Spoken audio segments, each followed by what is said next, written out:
예, 지난 한 주간 여러분 어떻게 사셨나요? 저는 오늘 이렇게 예배를 드리기 위해서 이 자리에 와서 예배 드리면서 목사하다 보니까 그런 염려들을 합니다. 이 인터넷 시대에 인터넷으로 예배 드리는 게 옳은 것인가? 아니면 성도들에게 그래도 인터넷 다 생략하고 이렇게 모여서 예배 드려야 된다고 해야 되나? 그런 고민들이 사실 많이 있습니다. 지금 한국 교회 목사님들도 그렇고요. 그런데 오늘 예배 와서 이렇게 앉아서 예배를 드리다 보니 우리가 이렇게 성도가 함께 모여서 예배하고 이렇게 하나님께 올려드리는 이 예배가 예배 형태가 이래야 한다, 저래야 한다의 문제가 아니라 이것은 하나님께서 우리에게 허락하신 아주 좋은 은혜의 하는 결과이구나라는 생각이 듭니다. 그러니까 이 꽃으로 장식되어 있는 강대상이며 또 제가 여러분 앞에 이렇게 서서 서로 눈과 눈을 마주치면서 설교를 할 수 있는 이 자체가 하나님께서 주신 복이구나라는 생각이 듭니다. 지금 특히 한국이 이제 코로나19 바이러스 때문에 전례 없는 몸살을 앓고 있어요. 여름에 한국을 나가셔야 할 분들도 계시고 또 한국에서 오셔야 할 가족들이 있기도 한데 여러 가지 계획에 차질이 있으실 것이 분명해 보입니다. 또 한국에 계신 여러분들의 어떤 그 친척들, 가족들, 친지분들 그들의 건강도 염려되실 수 있다고 생각합니다. 저도 마찬가지고요. 지금 현재 한국에 어제까지 나온 뉴스로 보니까 어제만 376명의 코로나 감염 확진 환자가 나와서 총 누적 3,526명의 확진자가 나왔대요. 그중에 17명의 사망자가 나왔는데 오늘 아침에 보니까 5명인가가 더 사망하셨다고 들었습니다. 근데 저의 관심은 단순히 총 인원이 몇 명의 확진자냐 또 몇 명이 죽었느냐에 있는 것보다 신천지와 관련된 이야기에 좀 더 관심이 많았습니다. 지금 신천지 대구교회, 그러니까 이 코로나 바이러스 확진자들 가운데 하울링이 좀 있죠. 신천지 대구교회 관련 확진자가 2,113명이라고 통계가 나옵니다. 그러니까 전국적으로는 60%에 해당하는 사람들이 신천지 교회에 관련돼서 코로나 바이러스에 감염되어 있어요. 그 중에서 지금 가장 많은 확진자가 나온 대구의 경우에 대구에서만 대구 경북의 확진자가 2,569명인데 그 중에 2,113명이 신천지 교회와 관련이 있어요. 그럼 무슨 얘기예요? 약 73% 정도가 신천지 교회와 관련이 있다는 겁니다. 그런데 나머지 그러면 약 27% 정도의 사람은 관련이 없느냐? 그 사람들은 아직 확인이 안 돼서 이렇게 신천지 교회와 관련이 있다고 말을 못할 뿐이지 약 690명 정도 되는 사람들도 사실은 신천지 대구교회와 관련이 있을 것으로 추정하고 있습니다. 결국 다란 얘기죠. 그러니까 대구 경북 지역에서 발생한 코로나 바이러스와 관련된 감염자들의 대부분 거의 다가 신천지라고 하는 이 사이비 집단과 관련이 있다는 겁니다. 그런데도 현재 신천지 관련한 이 지도부들은 신도들의 그 명단을 공개하지 않고 미루고 있다가 나중에서야 한참 후에 병이 한참 커지고 난 후에 사람들로부터 지탄을 받게 되니까 거짓으로 그것도 제출을 했죠. 신천지가 제출한 명단 가운데는 추수꾼이라고 하는 사람들의 이름이 없습니다. 이 추수꾼이라는 사람들은 기존 교회들에게 찾아가서 처음에는 신천지임을 숨기고 들어갔다가 목회자와 성도들 사이를 이간질시키고 목회자를 통해서 전해지는 말씀들을 아주 약화시키면서 결국 교회를 자기 신천지 사이비 집단으로 바꿔버리는 일종의 이런 걸 그 사람들은 산옮기기라고 하는데요. 그렇게 옮겨버리는 일들을 하는 사람들을 추수꾼이라고 그래요. 근데 이 추수꾼이라는 사람들이 신천지 안에도 있지만 기성 교회 안에도 들어가기 때문에 이 사람들이 병을 옮길 확률이 사실은 더 높은 거죠. 그런데 이 사람들의 이름은 밝혀줄 수가 없는 겁니다. 기타 뭐 정치인들, 사회 지도자들이라고 하는 유명인들의 이름 역시도 밝힐 수가 없는 거죠. 언론 보도에 의하면 중국 우한에서 실제로 코로나 바이러스가 한창 이렇게 막 이렇게 폭발적으로 감염을 일으키고 있을 때 신천지에서는 오히려 우한에 사람이 없다, 우리 교인이 없다고 말을 했었다는 거예요. 그런데 지금 언론의 보도에 따르면 최근 8개월, 그러니까 우한에서 발병하기 이전부터 지금 발병한 이후 지금까지 8개월 동안 신천지 신도 약 42명 정도가 우한에서 포교 활동하고 나서 한국으로 귀국한 사람들이 있다는 겁니다. 그러니까 지금 나오는 이야기들을 쭉 살펴보면 31번 확진자가 있죠. 한국에 31번 확진자로부터 시작되었던 그 신천지 교단의 그런 은밀하고도 열광적이고 그런 집단적인 모임 방식이 결국 코로나 바이러스를 한국에 폭발적으로 감염시켜버린 원인이 되어가고 있다는 겁니다. 여러분, 그런데 여러분 이해가 안 되는 부분이 한 가지 있지 않나요? 만약 교회에서 신천 그 코로나 바이러스가 막 발산하기 시작한 것이었고, 그래서 정부가 빨리 니네 명단 좀 내놔라 이랬으면 교회가 안 내놓을까요? 그럼 당연히 내놔야죠. 그건 뭐 당연한 겁니다. 그런데 신천지는 그거 왜 안 내놓을까요? 이유가 거기에 있어요. 우리는 지금 제가 이 이야기를 드리는 이유는 우리 미국에 계신 우리 한 성도 여러분, 이 코로나 바이러스 사태를 단순히 건강과 어떤 이 바이러스 감염의 문제로만 이해할 수 있는 게 아니라는 거예요. 지금 현재는. 제가 이 일들을 쭉 보면서 미국에 남의 일처럼 여겨지지 않고 미국에도 이런 일들이 있을 수 있을까를 고민해 봤어요.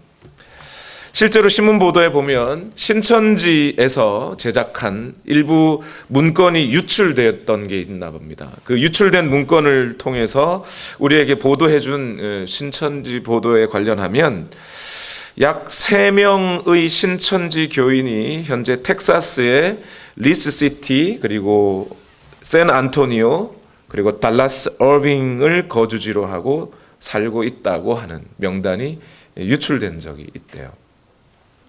그리고 달라스 이단 대책 협의회라고 하는 곳이 있습니다. 이태경 장로님이 총무로 계시는데 이분의 발표에 따르면 이미 달라스 지역에서 4명의 신천지 회원이 활동하고 있고 달라스 안에 B교회와 J교회의 침투를 시도했다고 합니다. 그런데 여러분, 이 신문 보도가 언제 신문 보도인지 아세요? 2008년 보도입니다. 지금으로부터 약 12년 전에 이미 신천지는 달라스에 자리를 잡고 있었다는 거예요. 지금 우리는 그걸 그 뒤로 어떻게 됐는지 사실 잘 모르죠. 그래서 우리 미국에 있는 성도들은 공중보건도 중요하지만 오늘 우리가 이 영적인 문제들과도 매우 밀접하게 현재 관련이 있다는 사실을 기억하셔야 됩니다. 그래서 저는 목사로서 이 일들을 보면서 건강을 지키는 것도 중요하지만 오늘 우리 성도님들의 영적인 믿음을 지켜내는 이 문제도 매우 심각하게 생각해야 한다고 믿습니다. 왜 그러냐면요, 여러분, 신천지가 발표한 통계에 의하면 자신들의 총 신도 수가 며칠 전에 발표했죠. 21만 명이 넘는다고 합니다. 사실 몇 해 전에는 이 신천지가 30만 명이 넘는다고 발표한 적도 있어요. 그걸 추정해서 오늘 거짓으로 보고한 그들의 명단을 생각해 본다면 적어도 이 사람들의 수가 21만 명은 넘는다고 봐야 되겠죠. 그런데 21만 명이 넘는 이 신천지 교인들이요, 원래 예수님을 안 믿는 전혀 무신론자였던 사람들이 신천지로 넘어간 수는 거의 없습니다.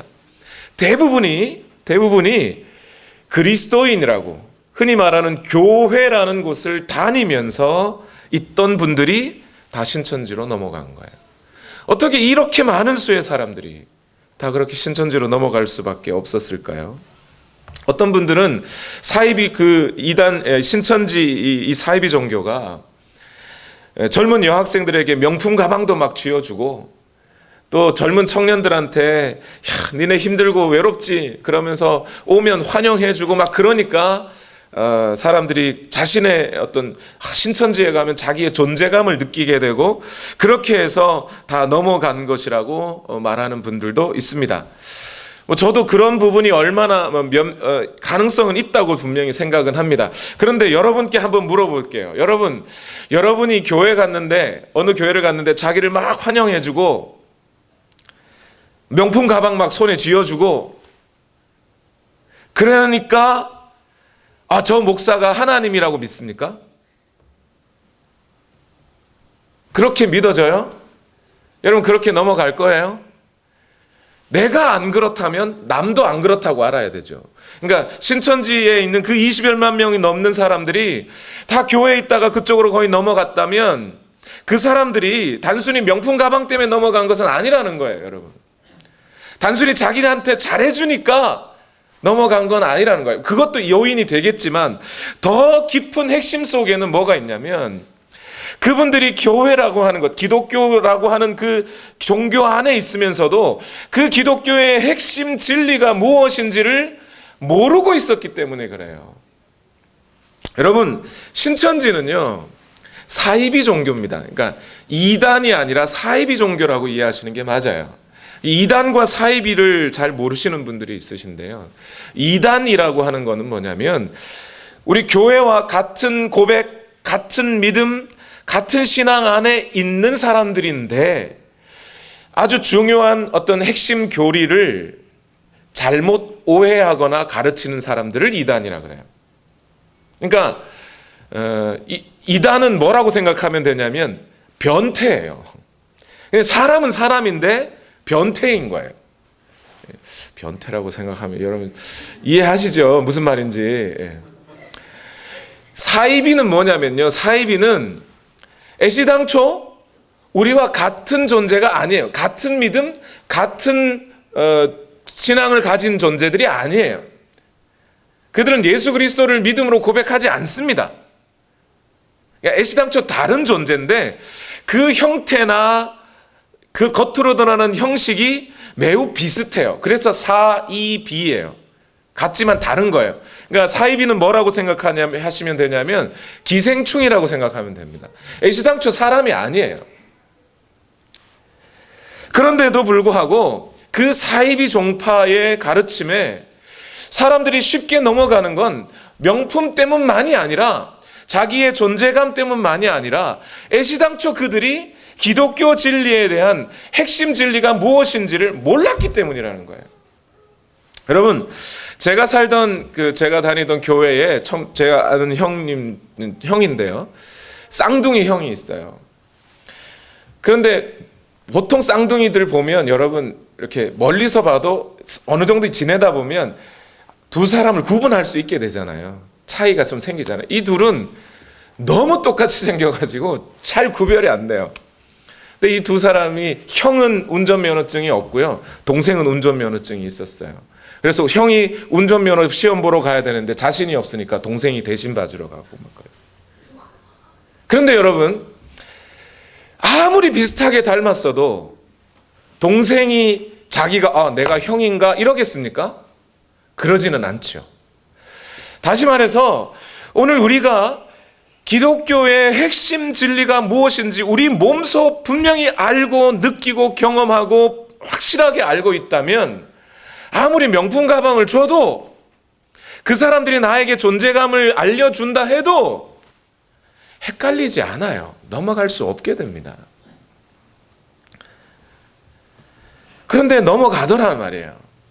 거기에는 신천지에서 가르쳐주는 교리가 마치 교회에서, 기독교에서 가르쳐주는, 성경이 가르쳐주는 진리인 것처럼 느껴지고 헷갈리니까 넘어가는 거거든요. 신천지에서 뭘 가르쳐주는지 아십니까, 여러분? 원래 이 신천지라고 하는 이 이 사이비 종교가 어떻게 생겨났냐면, 이 교주 이만희라고 하는 사람이 1980년도 3월에 그러니까 공식적으로 이 사람들은 1984년에 생겼다고 말은 합니다만 1980년도 3월에 비공식적으로 출범합니다. 이 이만희라고 하는 사람은 누구의 제자냐면 미국에서도 이미 잘 알고 있는 문선명이라는 사람 아시죠? 미국에서는 이미 문이즘이라고 하는 단어가 영어 정식 단어로 등록도 되어 있어요. 사전에 나옵니다. 그 문이즘, 그러니까 문선명의 제자였습니다.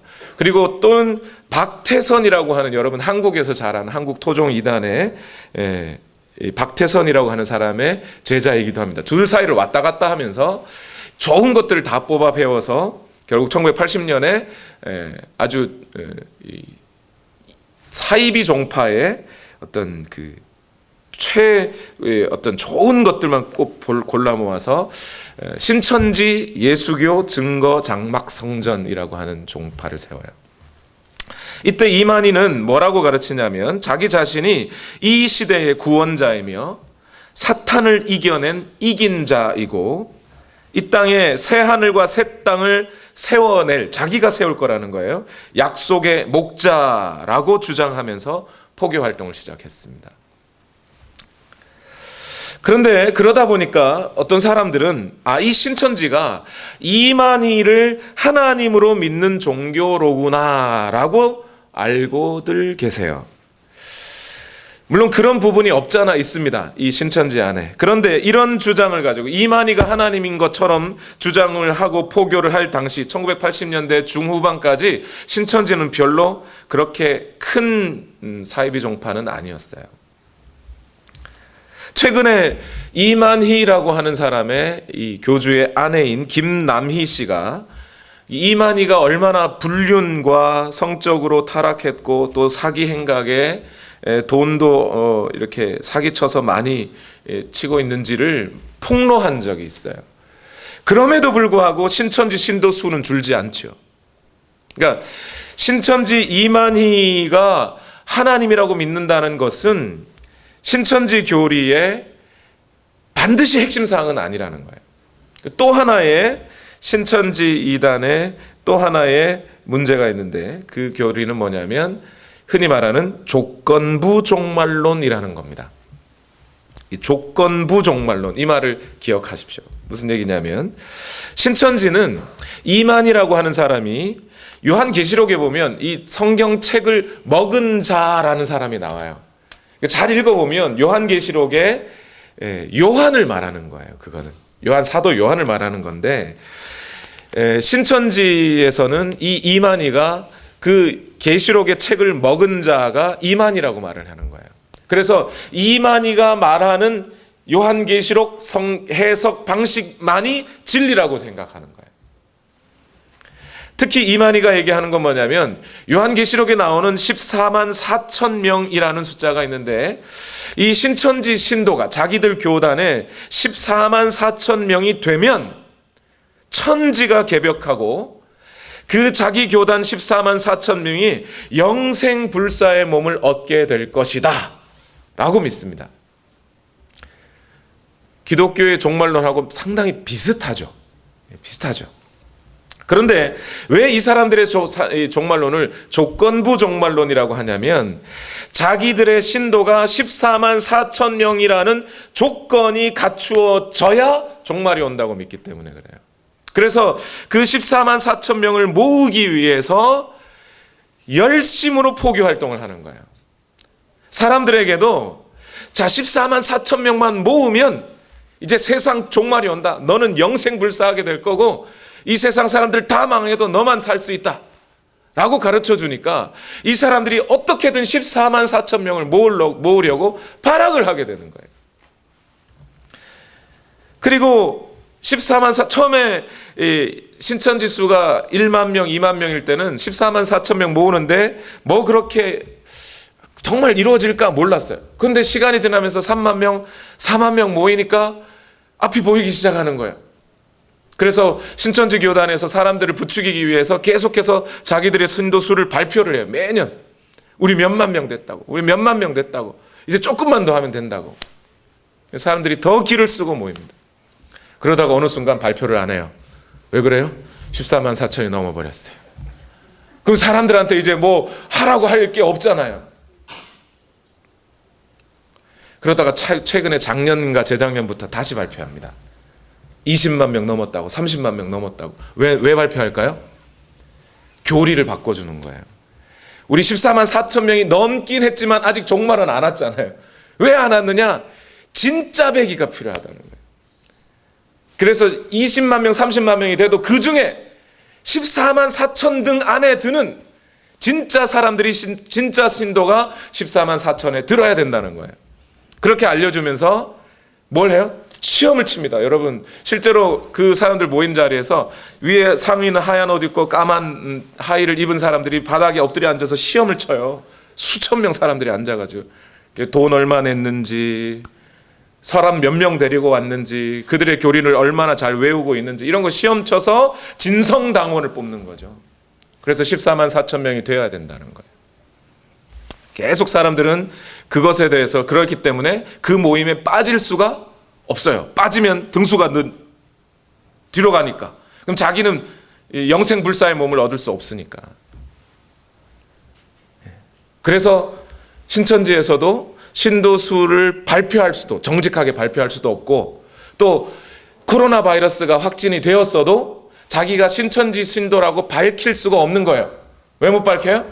밝히는 순간 격리돼 버리잖아요. 그러면 모임에 못 가잖아요. 그러면 자기 점수 떨어질 거 아닙니까? 그러면 영생불사의 몸을 못 얻잖아요. 그게 신천지 신앙이에요. 그게. 여러분, 이런 신천지가 보여주는 이 사이비 종교 집단이 갖는 전형적인 이 모습에 여러분, 사람들이 왜 넘어간다고요? 오늘날 많은 그리스도인들이 그 교리가 자기들이 믿는 교리와 너무 비슷하다고 여긴다는 거예요. 여러분, 이 시간 여러분에게 질문 드릴게요. 기독교 신앙의 핵심 교리가 우리가 어떤 행동을 하고, 우리가 어떤 선행을 하고, 우리가 어떤 열정을 품고 어떤 하나님 앞에 충성을 해야만 구원이 오는 겁니까?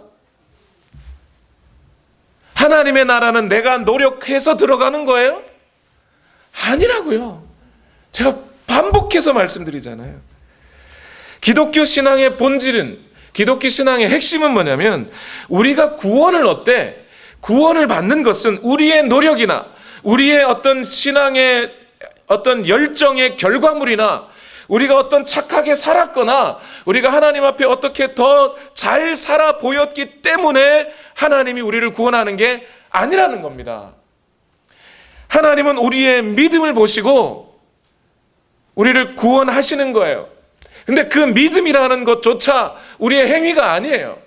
성경이 말하는 것은, 성경은 우리에게 오로지 하나님의 은혜로만, 우리가 잘났거나 못났거나 우리가 여전히 죄인일 때에도 하나님께서 하나님의 은혜로 우리에게 그 구원의 수단을 내어주시고, 그 은혜의 수단인 예수 그리스도의 십자가를 믿음으로 바라보는 자들에게 구원을 주신다는 거예요.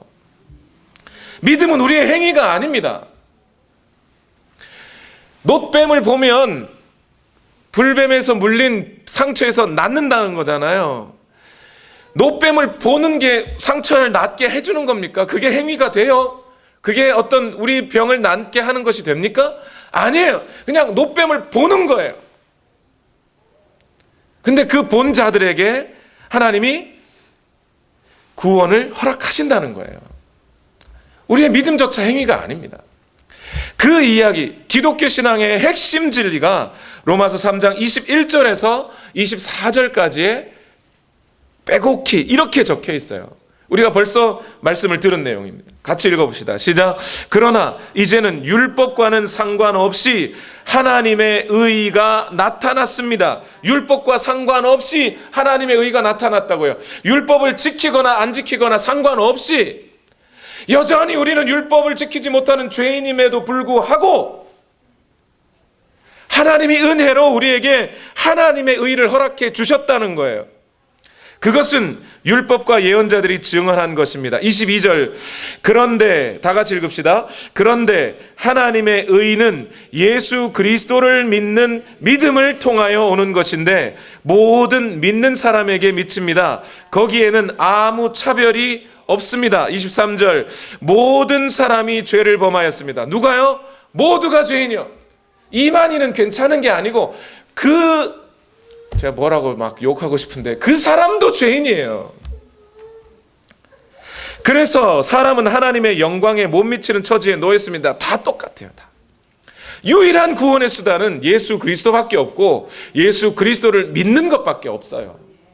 24절 다 같이 시작. 그러나 사람은 그리스도 예수 안에서 얻는 구원으로 말미암아 뭐로요? 하나님의 은혜로, 인간의 노력이나 인간 편에서 어떤 잘난 행동이나 충성한 것이나 하나님 앞에 내어놓은 것이나 이런 것 전혀 없이 오로지 하나님의 은혜로 의롭다는 선고를 받는 거예요.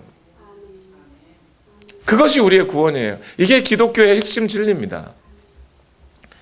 기독교는 예외 없이 지금까지 이것을 가지고 싸워왔어요. 2000년 동안, 지난 2000년 동안 교회의 교리의 역사를 살펴보면 내내 이것과 싸워왔어요. 사람들은 계속해서 인간이 뭐라도 해야 구원받는 거 아니냐고, 뭐 율법이라도 좀 잘 지켜야 구원받는 거 아니냐고 유대인들이 도전할 때 바울이 아니라고, 하나님의 은혜로 구원받는 거라고, 예수 그리스도를 믿는 믿음으로 구원받는 거라고 그렇게 가르쳐 왔어요. 마니교에 빠졌던 어거스틴도요, 이것 때문에 마니교에서 나온 거였어요. 특히 천주교의 보속신앙이라는 것이 있잖아요. 인간이 쌓은 공로에 따라, 선행에 따라 그 선행이 일정한 수준 이상에 미쳐지면 구원을 얻는다고. 또 앞에서 사제가, 이 사제가 중요한 사람이에요. 천주교는 사제가 어떤 정당한 또는 깨끗한 구원받은 사람이어야 그가 해준 예식에 따라서 예식을 내가 참석하면 구원받는다고 그렇게 믿어왔단 말이에요. 그것에 대해서 루터는, 칼빈은 아니라고, 오로지 믿음으로, 오로지 하나님의 은혜로 구원을 받는 거라고 알려준 거예요. 그래서 종교개혁의 위대한 기치가 뭐였어요? 솔라 그라치아, 솔라 피데, 오직 믿음으로, 오직 은혜로 구원을 받는 거라고 그렇게 알려준 거예요. 오늘 이 땅을 살아가는 교회 역시 이 신천지와 같이 조건부 종말론, 행위 구원론과 싸워야 되는 거예요. 그런데 오늘날 은혜로 말미암아 얻은 구원을 이해하지 못하고 받아들이지 못하고 믿지 못하고 경험치 못한 사람들이 자꾸 그쪽으로 넘어가는 거예요.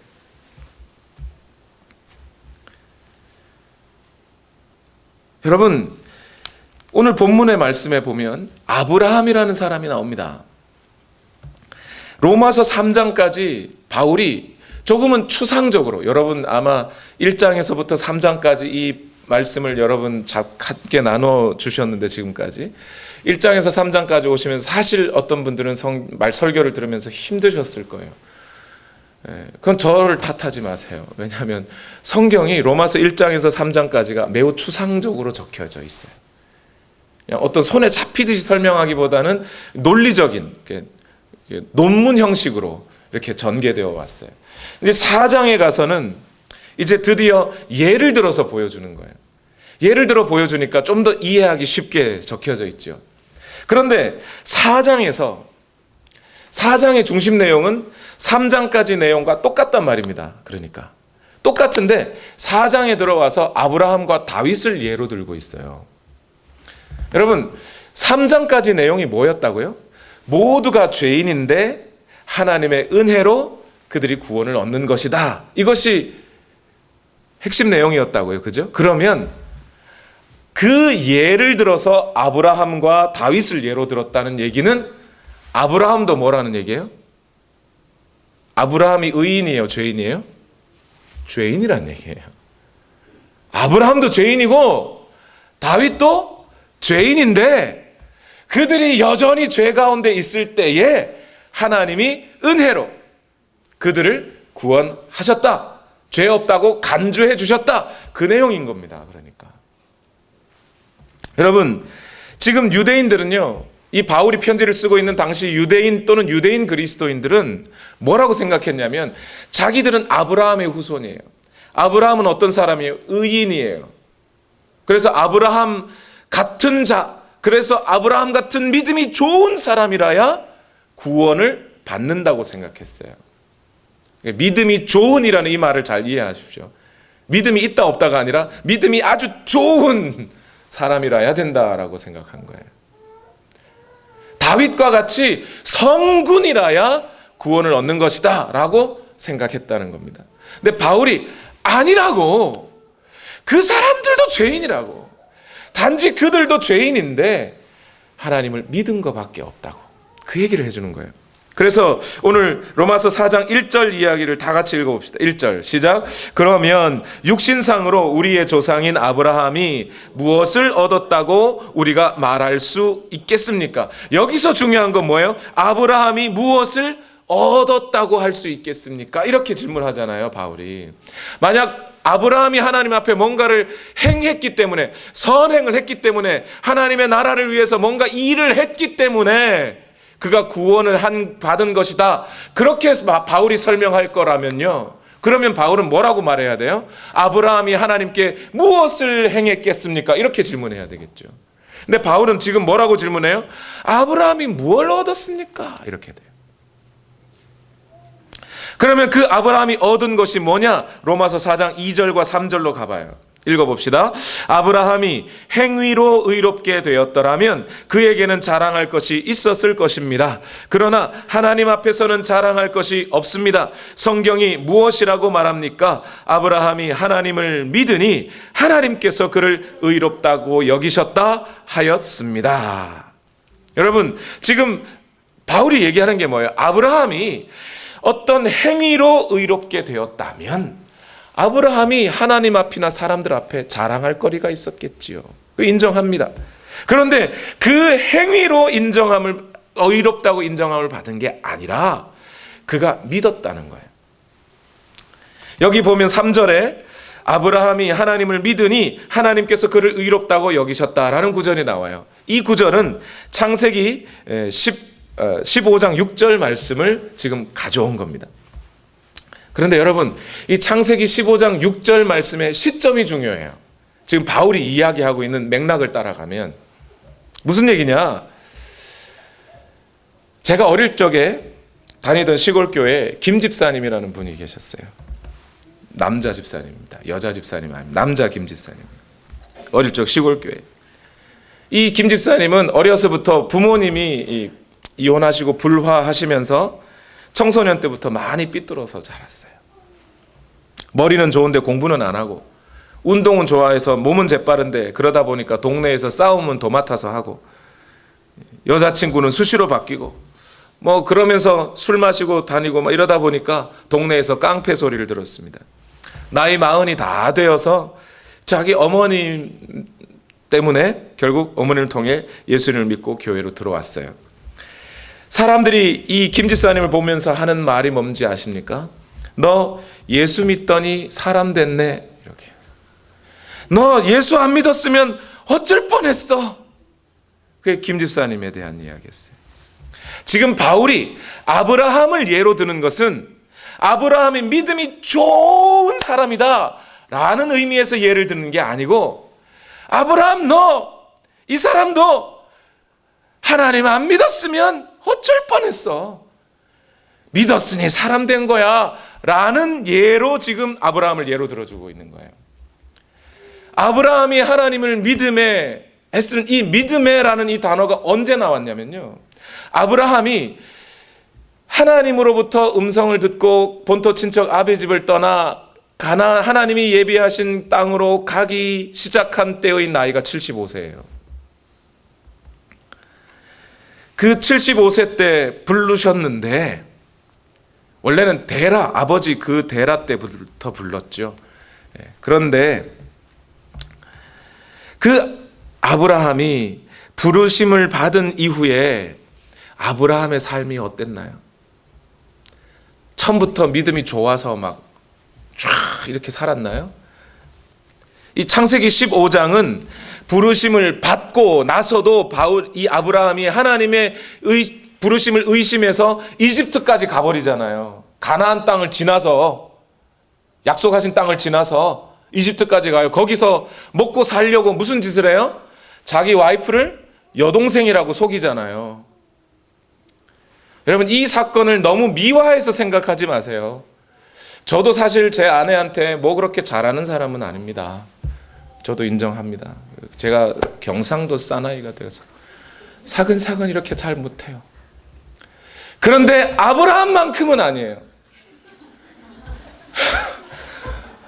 아브라함처럼 부인을 팔고 자기 목숨 건지는 그런 양아치는 아닙니다. 아브라함은 그랬단 말이에요.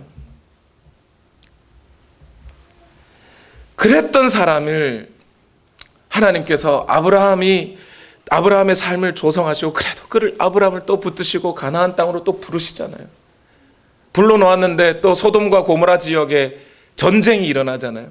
그 전쟁에서 아브라함이 318명을 데리고 가서 싸워서 이깁니다. 어떤 사람들은 이거 318명이 데리고 싸워서 이겼다니까 아브라함이 얼마나 믿음으로 그 군사들을 훈련을 잘 시켰으면 그 소수의 사람들이 그 소돔과 고모라 지역에 네 왕국이 연합한 연합체를 이겼겠느냐고 뭐 이렇게 얘기하는데, 그게 아니고 여러분 318명 데리고 네 나라 연합체를 어떻게 이겨요? 안 된단 말이에요. 안 되는 건데 하나님이 그를 지켜주셨다는 거예요. 그 얘기잖아요. 그러고 아브라함이 멜기세덱에게 11조를 드립니다. 그런 다음에 하나님이 아브라함에게 얘기를 해요. 아브라함아, 이제 너에게서 약속의 아들이 있을 것이고 그 아들과 함께 아들을 통해 너의 후손이 하늘의 별처럼 바다의 모래처럼 많아질 거야. 약속하셨어요.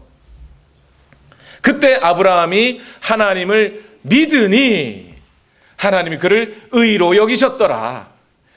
여러분, 그러면 이때의 아브라함이 그 하나님을 믿으니 했을 때 아브라함의 믿음은 뭔가요?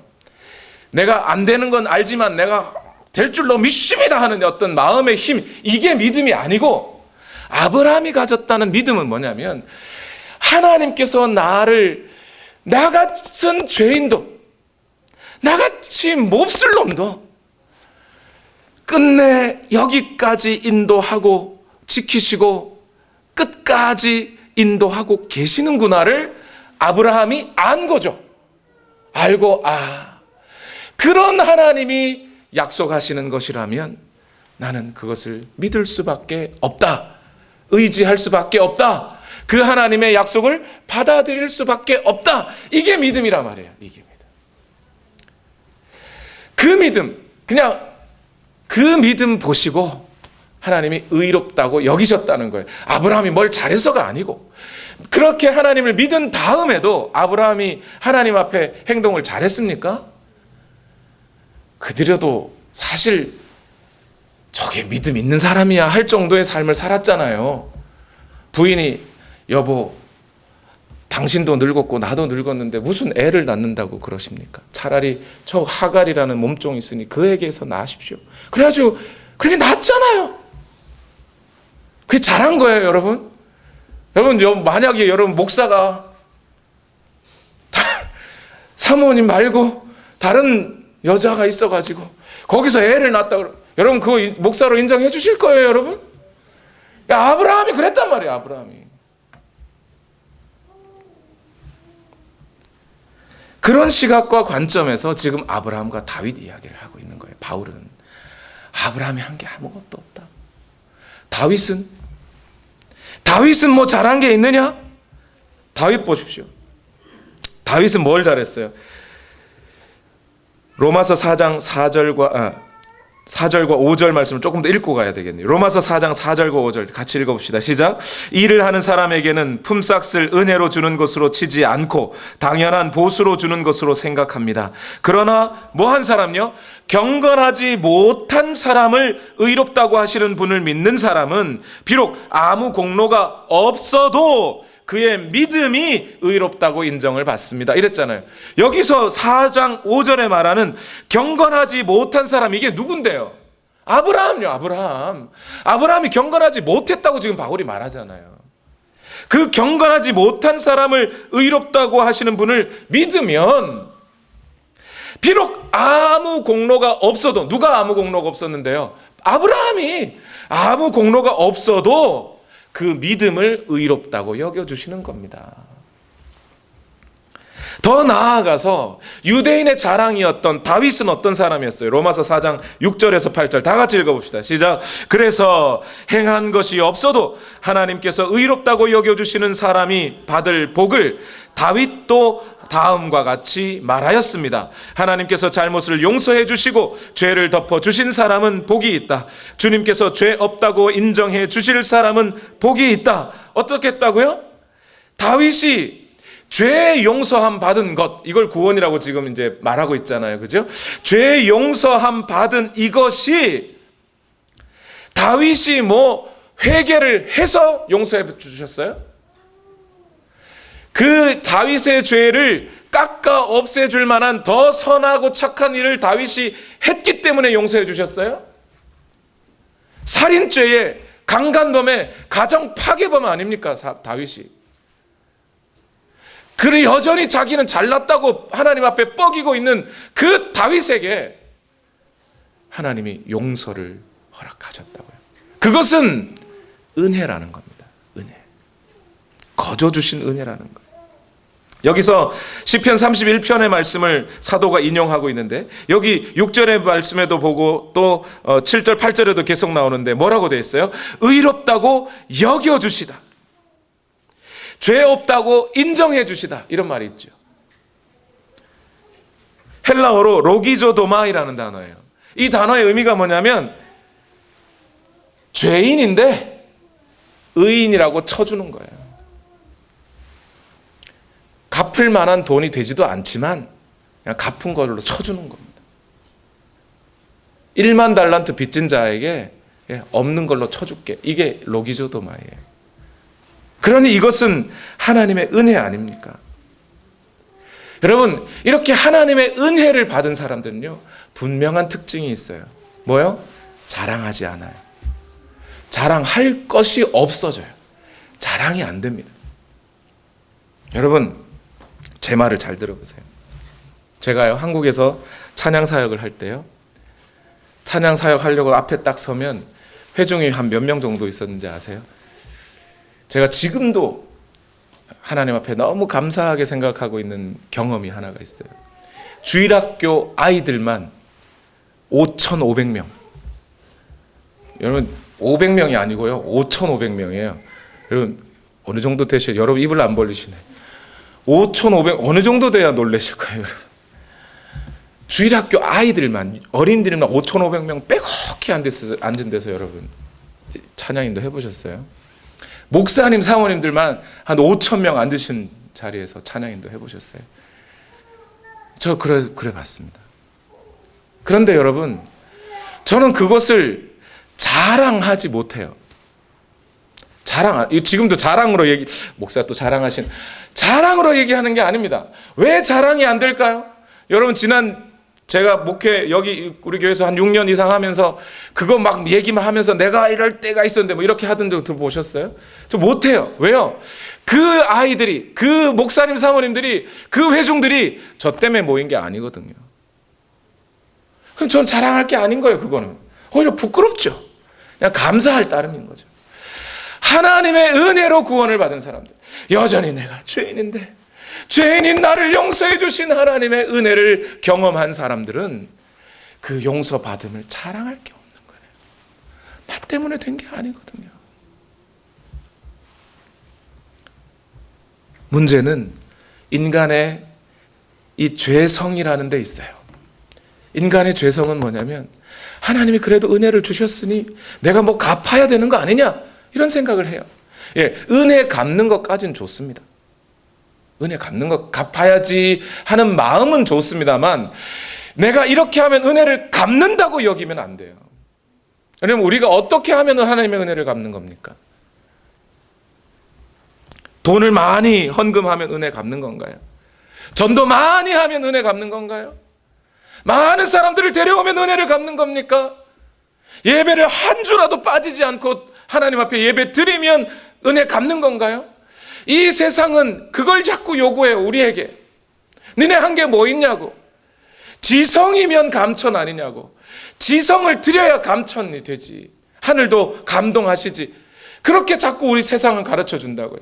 아니라니까요.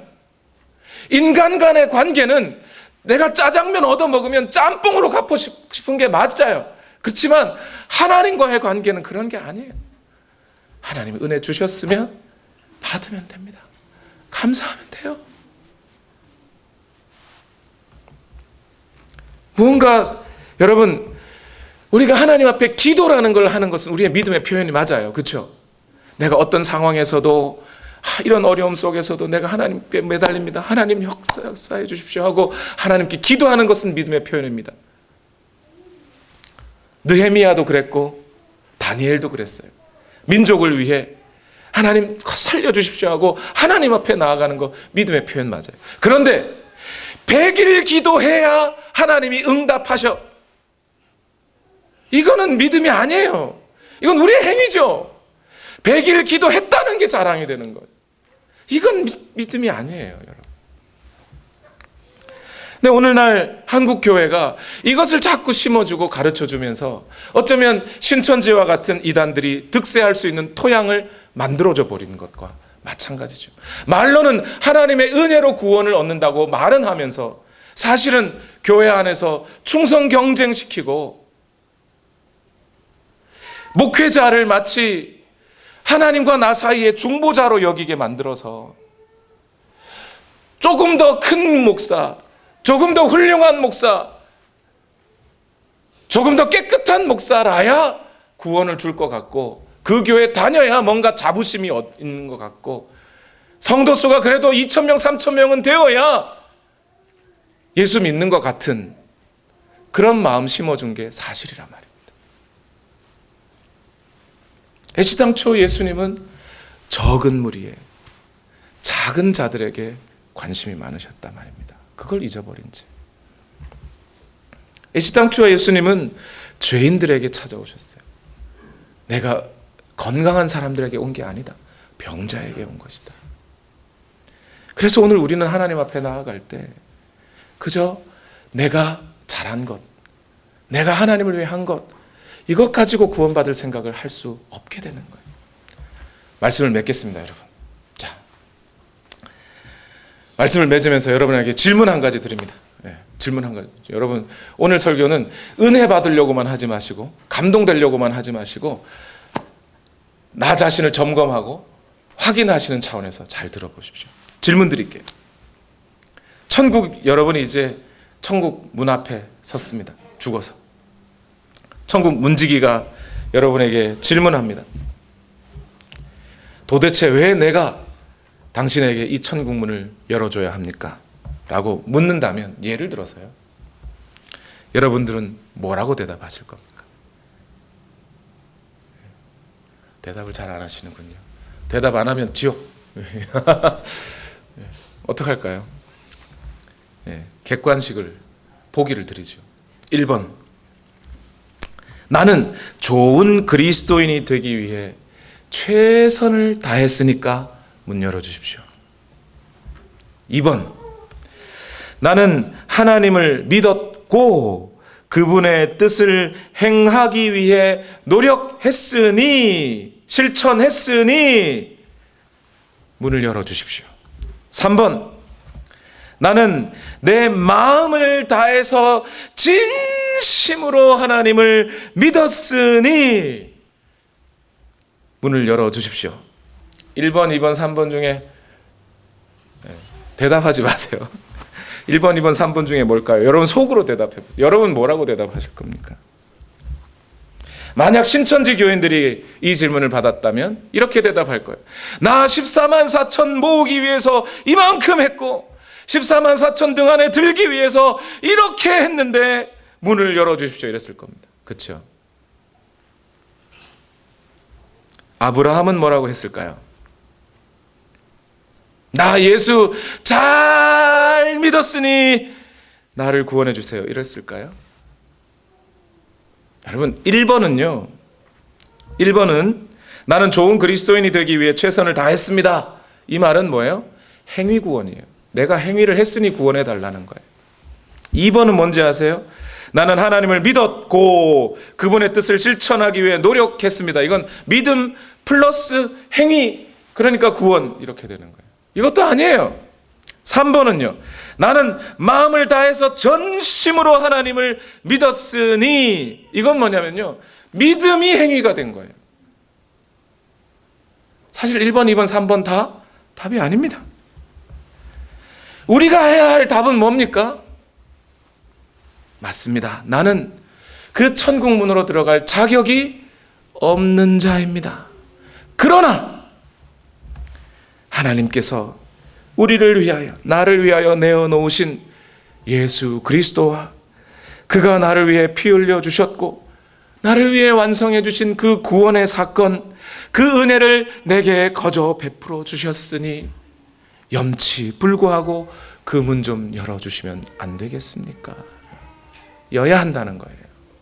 여러분, 오늘 찬양할 때 이 찬양 드렸죠. 나의 믿음의 이유 예수, 내가 살아가는 이유 예수, 내가 속한 분 예수, 그 예수 그리스도만이 우리의 구원의 유일한 통로임을 믿고 살아가시는 여러분 되시길 예수님 이름으로 축원합니다. 기도하겠습니다. 우리 다 같이 함께 기도합시다.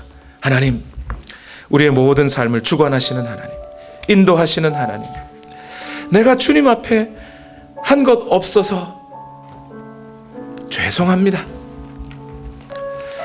내가 여전히 죄인이어서 참 죄송합니다.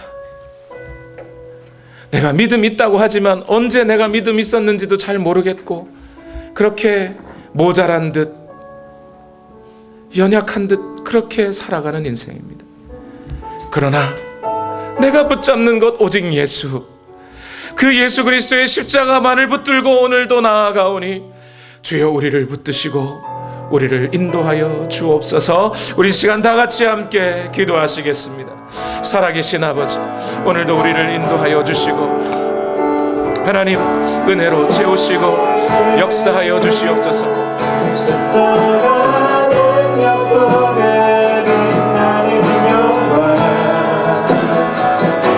내 모든 승리로 주님께 영광을, 나의 능력, 나의 소망, 주께 있네 나의 믿음, 주께 있네 믿음, 주께 있네 십자가 능력이 내 영광 되었네. 주께서 우리를 승리케 하셨네. 나의 능력, 나의 소망, 주께 있네 나의 믿음, 주께 있네 주께 있네 십자가 능력이, 십자가 능력이 내 영광 되었네. 주께서 우리를 승리케 하셨네. 나의 능력, 나의 소망, 주께 나의 믿음, 주께 있네 나의 믿음, 주께 있네 십자가 능력이, 능력이 내 영광 되었네. 주께서 우리를 승리케 하셨네. 나의 능력, 나의 소망, 주께 있네.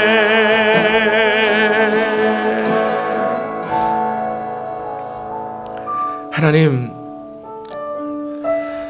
우리가 과연 진짜 예수 믿는 사람이라면 내 마음의 힘과 능력, 내 마음의 굳센 결단,